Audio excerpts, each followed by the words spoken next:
அன்பான வணக்கங்கள்.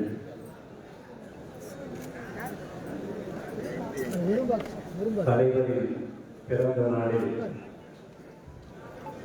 என்னை இறைவனுக்கு அழைத்த இயக்குனர் பாக்கியராஜ் அவர்கள் இவ்வளவு அழகாக இங்கே பேசி நம் தலைவரை தமிழ் செய்த நிகழ்வு என் நெஞ்சை நெகிழ வைக்கிறது. கிடைக்கே போகும் ரயில் என்ற ஒரு திரைப்படத்தில் ஒரு 5 இடத்தில் இவருடைய பெயர்கள் வரும். வசன உதவி, நடிகர், பாடல் என்று. அதை அவர் எழுதிய ஒரு பாடலின் வரை ஆடி பாடி கதிரிருப்பான் ஆனந்தத்தோட, ஆனா அடுத்த கதிர் போகும் இடம் வேறொரு வீடு என்று அவர் கவிதை எழுதியிருப்பார். நம் வாழ்க்கையின் வலிதான் அந்த வலி. ஆடி பாடி கதிரிருப்பான் ஆனந்தத்தோடு, ஆனா அடுத்த கதிர் போன இடம் வேறொரு வீடு என்று பண்ணையாரின் அந்த வலி நான் கூட எழுதியிருப்பேன். வயலில் நடவு நடும் தாய், மரத்தில் ஏனையில் அழும் குழந்தை, பாலில் சிந்துகிறது பால் என்று எழுதியிருப்பேன். அப்படி அந்த பண்ணையாருடைய வலிகளை உள்வாங்கிய அவர் அதே கிடைக்க போகும் வயலில் எழுதியிருப்பார். அவன் அப்பம் தொழில பிள்ளைங்க செய்யணும்னா பாரதி எங்கேயோ கோயிலில் மணி வைத்துக் கொண்டிருப்பான், அம்பேத்கர் எங்கேயோ ஆடு மாடு வைத்துக் கொண்டிருப்பார் என்று எழுதிய பாக்கியராஜ் அவர்கள் தான் உங்கள் முன் இன்றைக்கு நம் தலைவரை வாழ்த்தி பேசியிருக்கிறார்.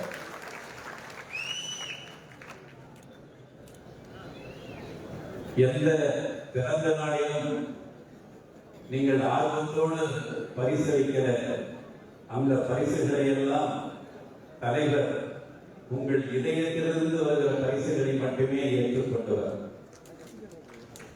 இப்பொழுது மிக மிக மிக மிக விழிப்போடு இருக்க வேண்டும். நம் தலைவர் நம் தாய் தலைவர்.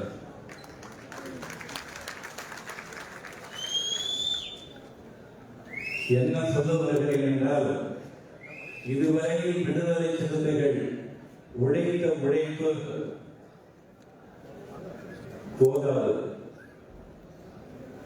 அவர் உழைத்த உழைப்பினால் இன்றைக்கு அரங்கில் நிறைந்த விடுதலை சிறுத்தைகளாகவும்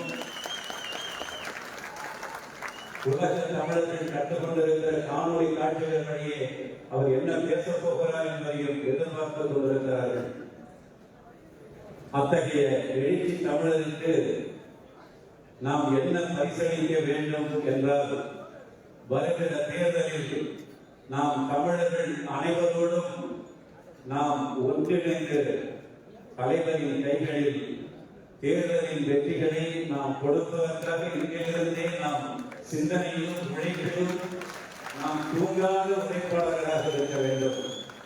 அந்த கடமையை அனைத்து தமிழர்களோடும் அரவணைத்து நீங்கள் எடுத்துச் செல்லுகிற பங்குதான். ஏனென்றால் சொந்த அறிவில் சுய சிந்தனையில் பேசுகிற தமிழகத்தின் ஒரே தலைவர் என் எழுச்சி தமிழர். அவர் பேசுகிற பேச்சு உலக தமிழர்களுக்கு மட்டுமல்ல, உலகத்தில் ஒடுக்கப்பட்ட, உரிமை மறுக்கப்பட்ட அத்தனை மக்களுக்கும் அத்தனை மொழிகளிலும் மொழிபெயர்ந்தால் அது அந்தந்த மொழிகளுக்கு ஒடுக்கப்பட்ட மக்களுக்கான குரலாக இருக்கும். அது பாராளுமன்றத்தில் ஒலிக்கிறது, சட்டமன்றத்தில் ஒலிக்கிறது என்றால் அதற்கு ஒற்றை மனிதன் பட்டபாடு.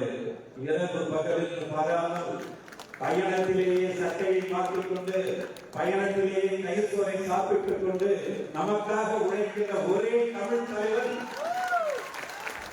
என் எழுச்சி தமிழர் என்றார். அவருக்கு கவியரங்காக என் அன்பு தம்பிகளும் தங்கையும் இங்கே தமிழில் அவருக்கு பூக்கள் தூவி வாழ்த்து சொல்ல இருக்கிறார்கள். அதற்கு இடையூறாக நான் அதிக நேரம் இடையூறு செய்ய விரும்பவில்லை. எனவே தலைவரை வாழ்த்தி பாடிவிட்டு நான் விடைபெறுகிறேன்.